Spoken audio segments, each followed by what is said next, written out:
Do you qualify for some of the programs to buy a house in the Charleston Low Country area? Good news, we brought in an expert to help answer some of those questions for you. So stay tuned because you're about to meet him.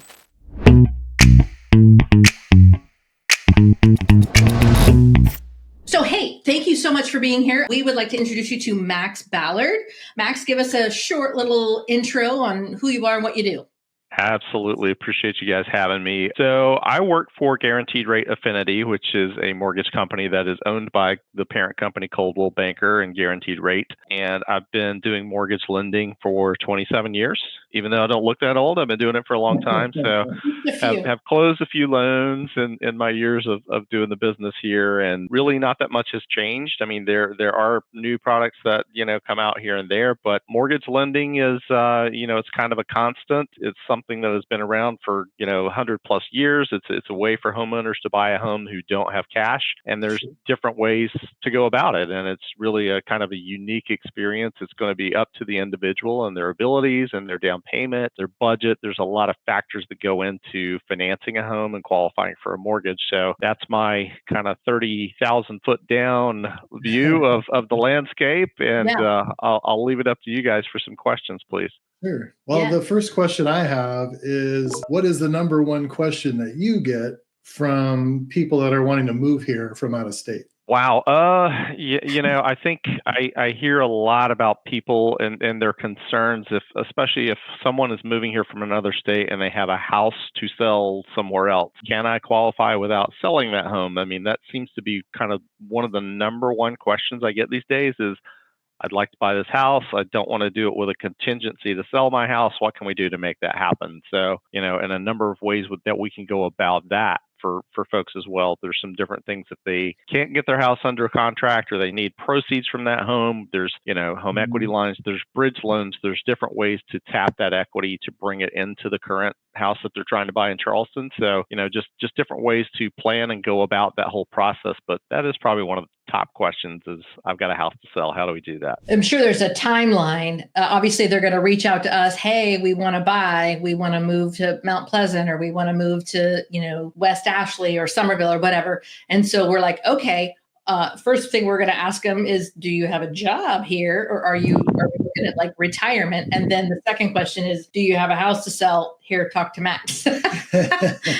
Right. And hopefully they have income to pay for that loan, because a lot of folks, especially folks that are in our generation that may have not bought a house in 10, 12, 15 years, things changed dramatically in terms of that after, the mortgage meltdown in 2008, et cetera. But yeah, a lot of people work remotely, and I do a lot of those loans. I would say a great deal of people moving here from other states can port their jobs with them. They don't have to go into an office. They work from their computer. So that's ideal. Or if they're retiring and they're going to have a stream of income coming from Social Security or pension or other things, IRAs, there's lots of different ways they can qualify based on what their income stream is going to be. Pension. Wouldn't that be nice? Our generation doesn't know nothing. Our parents' generation, the boomers, they all got pensions. But as soon as it was like, I think 1976 or early 80s, they were like, yeah, you guys are going to have to figure it out on your own. It's called a 401k. Right. No pension. Right. It's called pay your own pension with a 401k. So yeah, I still touch hands with people who, like you said, they're probably a generation older than us or such that, and a lot of different companies used to have pensions, and now it's really a handful of companies as maybe state sponsored jobs and things of that nature that will have pensions. But some of those people still will have that income stream coming to them after, they have stopped working at age 65 or 67 or whenever they retire.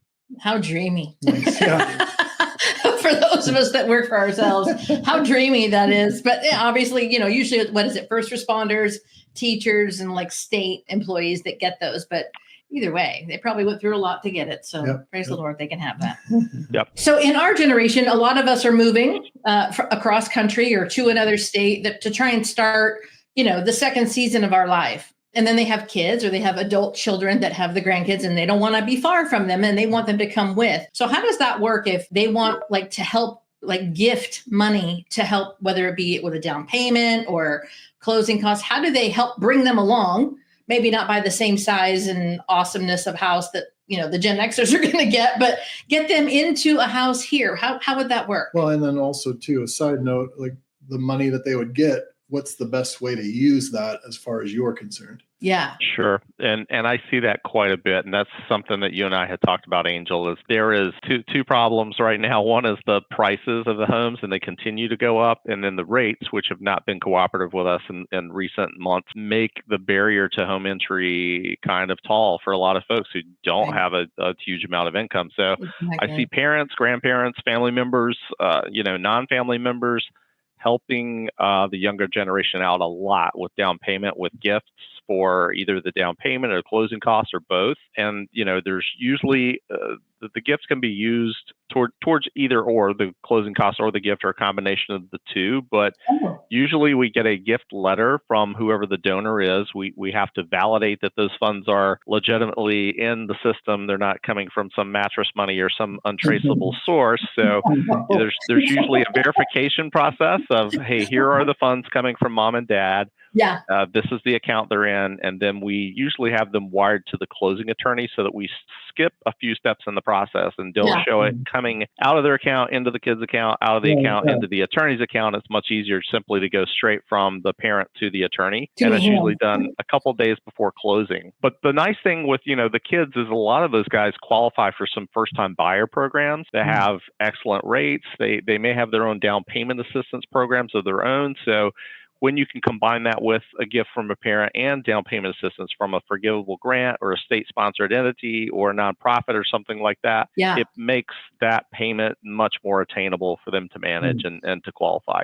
Praise the Lord. I wish more people knew that was an option. I feel like our generation kind of doesn't really talk about it as much as maybe we should. I don't know. What do you think? Yeah, I mean, it's just, a lot of people just don't know that it exists, or they don't know there's dozens and dozens of different programs, and it's really going to be lender specific. We're kind of blessed being as large of an organization as we are, that we have not only the state-sponsored funds through South Carolina, North Carolina, Georgia, all the states that we're licensed to operate in, but we have national down payment assistance products as well that will come from lenders that may be on the West Coast base and not necessarily sitting in South Carolina. So it always pays to ask that question. Hey, I would like some help. Do you guys have any products that help us? What can we qualify for? And like I said, there's dozens of programs out there. It's going to just depend on, the individual, their credit, their income. There's some limitations on some of those products for area median income, not exceeding that or not exceeding it by a margin. Some of them have caps on loan size that they will allow, but it's all geared towards helping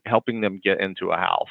So there are lots of programs out there that will do that. So I don't know if you knew this, guys, but there is a scenario where the situation can work in reverse. Instead of the parent or grandparent helping the kids with down payment, the kids can help the parents with down payment. Tell us more. I like that. And a lot of times I see this problem come up where someone reaches out to me and they say, hey, we want to buy a house for my mom and dad, or help them buy a house for my mom and dad, but we already own a primary residence. So that's going to make us buy this as a second home or an investment property, right? And I say, no, you can have more than one primary residence, even if you're not living in it. There is an exception built in there for children trying to help their parents or their grandparents qualify for a home. And it may be that the parents are on fixed income and they need the children's income to qualify for the house. So that situation can work the opposite direction, where the kids help the older folks. And that's, like I said, it's kind of a loophole product that a lot of people don't know about. And it's just, it's a great program. Well, and just the savings on the property taxes alone would be a reason to look into that. Because South Carolina with the dual taxation, so would there be they would be primary and primary tax rates on both properties? Correct. So you guys coming from California, I think that's one of the only other states that has that weird little taxation effect of you live here or you don't live here, and having two different tax values. So the South Carolina 6% is a punitive tax, but when you have someone living in there that can label it as their primary residence and be on the deed, then that allows them to file for the 4%. So if the kids are helping the parents and the parents aren't even on the loan, but they're living in the house, they can still do that through the county and say, hey, this is my residence. Here's I'm on the deed. Here's my license and all the 10 things that the county wants to see to make it be your primary residence and reduce your tax bill. So, yes. That is awesome. It's like light bulbs are going off right now. That is incredible. Yeah, I don't even know what to say beyond that. And like you said earlier, presumably our generation, it's not their first rodeo with buying a house, but for somebody this is going to be their first, go around with getting a hold of a house. What do they need to know to kind of start to clean up some of the extras that's going to help them get a really good program? What do they need to do? I mean, really, that's going to be specific to the individual. And the best place to start is with doing a loan application. And it's a pretty painless process. They can do it from their phone. They can do it from their laptop or iPad. Maybe take somebody 5 or 10 minutes to input some basic information, allow us to look at their credit. And when we do pull credit, it's a soft credit pull, so it doesn't impact their scores or anything like that. But it gives us a picture of, hey, this is where I am financially and credit-wise and debt ratio-wise, so that we can look at all the parameters and go, oh, okay, well, this works for you and this doesn't, and here's why, or this might be a better suited product for you. But that's really, each individual is going to, it's almost like solving a puzzle for each one. What programs and products are going to fit their needs? So that's really the best place to start. If you see something on the credit that makes their situation kind of iffy, does that kind of change the direction you have to go, or are they able to fix that, or how does that work? Sometimes, and it's different strokes for different folks, and every situation is unique and very different. And I can tell you an example. Just about 60 days ago, I was doing a loan for some folks who were first-time buyers, and during the process, the husband had his car repossessed, and it was a shocker to everyone. But yes, we had to change gears. We had to add mom and dad to the application and take him off of the loan. But like I said, my job as a lender is really more of a problem solver and figuring out how we get around those kind of scenarios and barriers if there are. But the credit thing is, sometimes I see something and go, hey guys, I can run this credit simulator and it says your score's going up 60 points if you pay this account down to half of its, credit limit in the next 30 or 45 days. So there's things that we can recommend to help people out. And, sometimes it's short fixes, sometimes it's 6 months, sometimes somebody, has some really sketchy issues and they need to get on a plan and follow the plan and come back and see us in 12 or 18 months. But we always try to put them on a path that's going to put their best foot forward and give them the opportunity for success in owning a home. Nice. And do you, like, for those folks that you say maybe it's like 6 months to a year, do you calendar those people to follow up with them to just kind of touch base and say, hey, remember we talked back in June of last year? Or how does that work? We do. And typically when I go through the application process and talk with people, and I have a very candid conversation with people, I don't try to sugarcoat or misrepresent what they're able to do or not able to do. I like to have a very direct conversation with people and say, hey guys, here's the scenario. Here's what we're going to work on. I'm going to schedule in my calendar. We're going to follow up on March the 15th at, say, noon or 5 o'clock, what works for you guys, to make sure that we're on the right path. And we'll follow up again in June, and I'll go ahead and schedule those things out and send them an invite so that we can all get together and be working towards that goal. That's cool. Yeah, I like that a lot, because that makes that, not in a negative way, but it's a little bit of accountability of like, hey, don't let this drop, right? The target is still the house. So these other little things are important. So yeah, I like that. Right. Yeah, it is. And,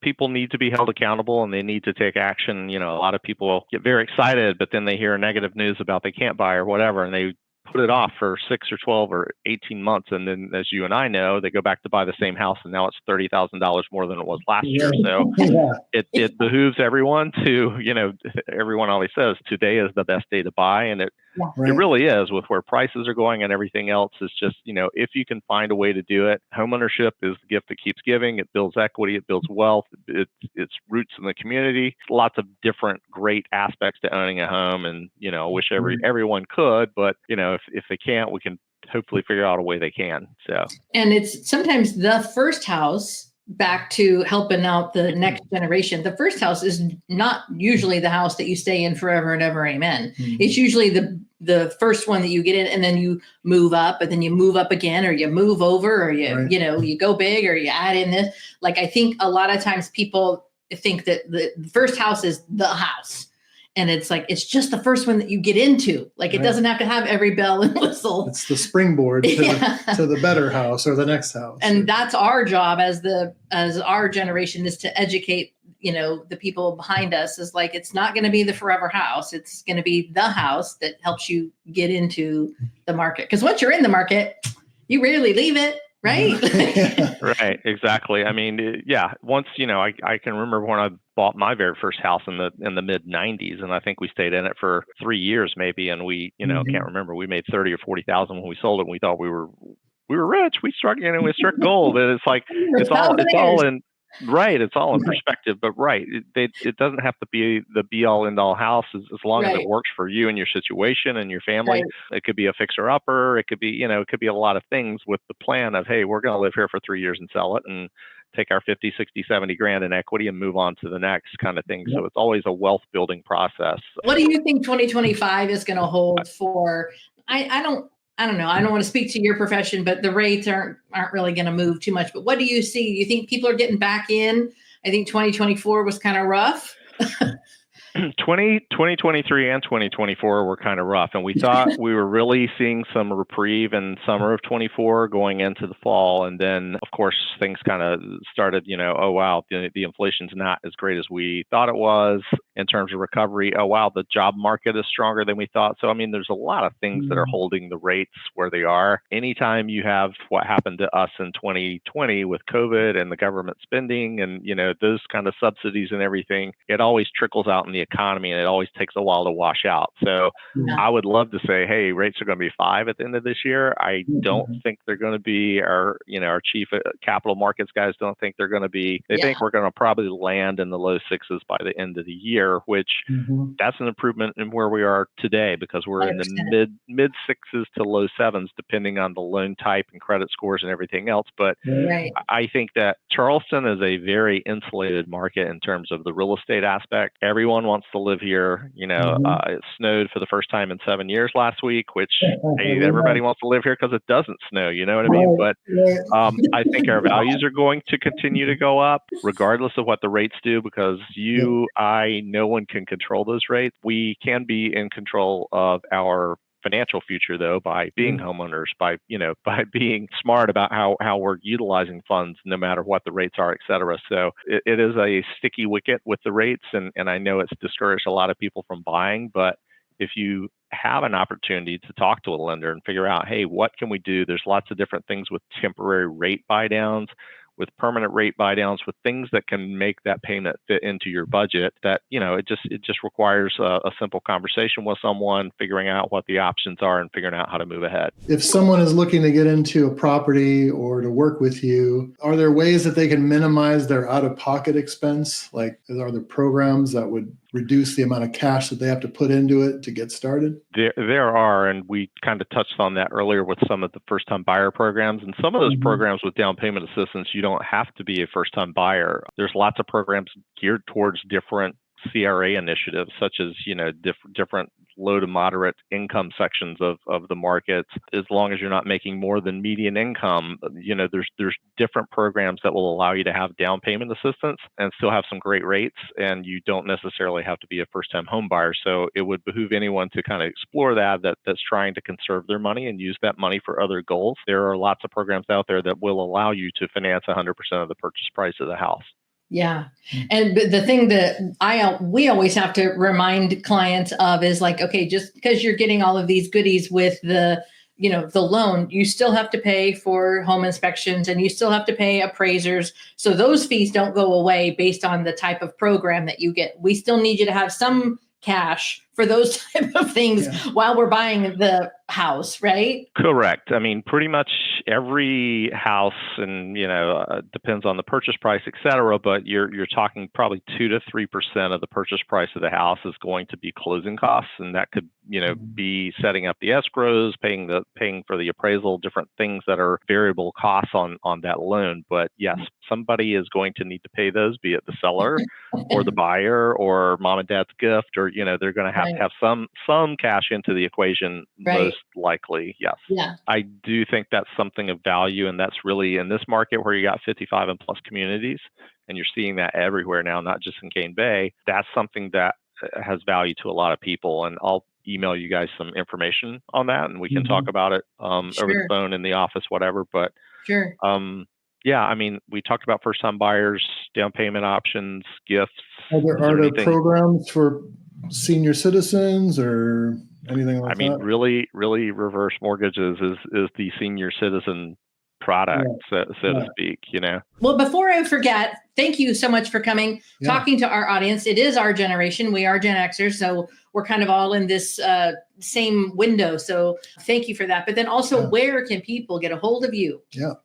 Absolutely. People can either call me. The best number to call me is my cell phone, which is 843-200-6491.